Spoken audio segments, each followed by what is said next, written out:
एक खातून ने अपने शौहर को बड़े मुस्कुरा के देखा और कहा, सुनिए हमारे घर नया मेहमान आने वाला है।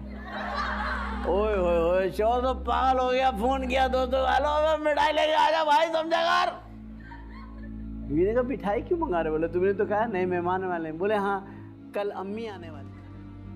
दोस्तों, अगर स्टेज ड्रामा या स्टेज शोज की बात करें तो हमें दुनिया फन और कॉमेडी के बादशाह उमर शरीफ की याद आती है। आप लोगों ने उमर शरीफ के मज़ाहिया ड्रामे या स्टेज शोज तो लाजमी देखे होंगे। यकीनन ये एक मकबूल तरीन कॉमेडियन थे जिसे सभी जानते थे। मुश्किल से ही कोई इंसान था जो उमर शरीफ से अनजान होगा। ये एक ऐसे फनकार थे जो किसी तारीफ के मुहताज नहीं थे। दोस्तों, आज की इस वीडियो में हम उमर शरीफ की बायोग्राफी, निजी जिंदगी, शुरुआती कैरियर और अब तक की जितनी भी मालूमात हैं वो एक छोटे से वीडियो में समेट कर आपके सामने पेश करते हैं। दोस्तों, जिसे आप उमर शरीफ के नाम से जानते हैं, इनका असल नाम मोहम्मद उमर है। उमर शरीफ एक director, producer, comedian, writer, composer, शायर और सोशल वर्कर थे, लेकिन ये दुनिया में अपने मजा या फन की वजह से मशहूर थे। उमर शरीफ की पैदाइश 1955 को रोशनियों के शहर कराची में लियाकताबाद में हुई। उमर शरीफ जब 5 साल के थे तब इनके वालिद की वफात हो गई थी।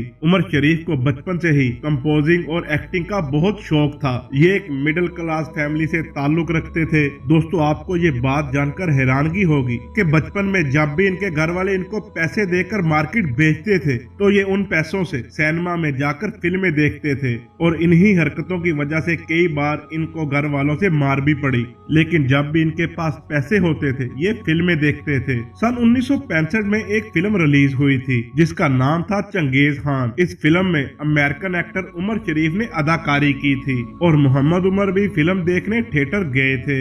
और जब उन्होंने अमेरिकन एक्टर उमर शरीफ की अदाकारी देखी तो उमर इनकी अदाकारी से बहुत ज्यादा इम्प्रेस हो गए। फिर उस दिन से ही मोहम्मद उमर ने भी अपना नाम उमर शरीफ रख लिया था। 14 साल से कम उम्र में उमर शरीफ ने कराची के स्टेज ड्रामों में अदाकारी करना शुरू कर दी थी और 1974 तक ये एक बेहतरीन अदाकार और एंटरटेनर बन चुके थे। लेकिन आपको ये बात जानकर हैरानगी होगी कि इन्होंने अपना career as a background musician के तौर पर शुरू किया था। ये लोकल फंक्शन और पार्टीज में एज अ बैकग्राउंड म्यूजिशियन बनकर जाते थे और फिर इसी तरह ये पूरी तरह स्टेज एक्टिंग में आ गए थे। उसके बाद ये काफी ज्यादा मशहूर हो रहे थे और इनकी मकबूलियत दिन ब दिन बढ़ती ही जा रही थी। इनकी मकबूलियत की सबसे बड़ी वजह ये थी कि ये कॉमेडी के साथ साथ तंज और समाजी बातें भी करते थे। दोस्तों, उमर शरीफ वो कॉमेडियन है जिन्होंने कॉमेडी की दुनिया में जान डाली और पूरे एशिया में कॉमेडी रेवोल्यूशन मुतारिफ करवाया। उसके बाद 1987 में इन्होंने ऐसा स्टेज ड्रामा किया था कि जिसने पूरी दुनिया में तहलका मचा दिया।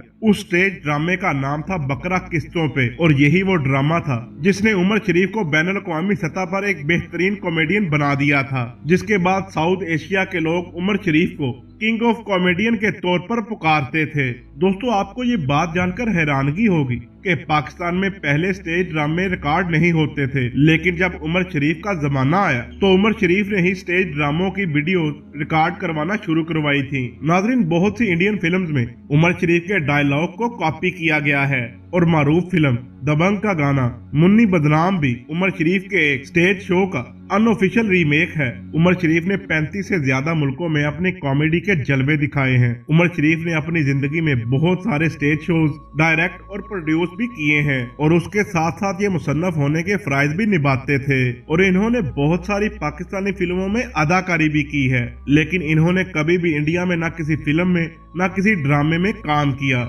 लेकिन इसके बावजूद भी इन्हें इंडिया के कई टीवी शोज में जज बनने का एजाज भी मिला। इन्होंने अपने कैरियर में 100 से ज्यादा कॉमेडी शोज किए और इनको दुनिया भर से 25 बड़े अवार्ड भी मिले हैं, जिनमें निगार बेस्ट एक्टिंग अवार्ड, निगार बेस्ट कॉमेडियन अवार्ड और पाकिस्तानी गवर्नमेंट का बड़ा अवार्ड तगमा इम्तियाज भी शामिल है। दोस्तों, पाकिस्तान के कई मारूफ अदाकार जैसे शकील सदीकी, इरफान मलिक, अली शेख और सिकंदर सनम भी उमर शरीफ की खोज हैं। दोस्तों, 1997 में उमर शरीफ ने एक शो किया था जिसका नाम था हाजिर हो। ये कॉमेडी शो अदालत की नकल था और ये कॉमेडी शो पाकिस्तान की 50वीं आजादी के मौका पर नशर किया गया था।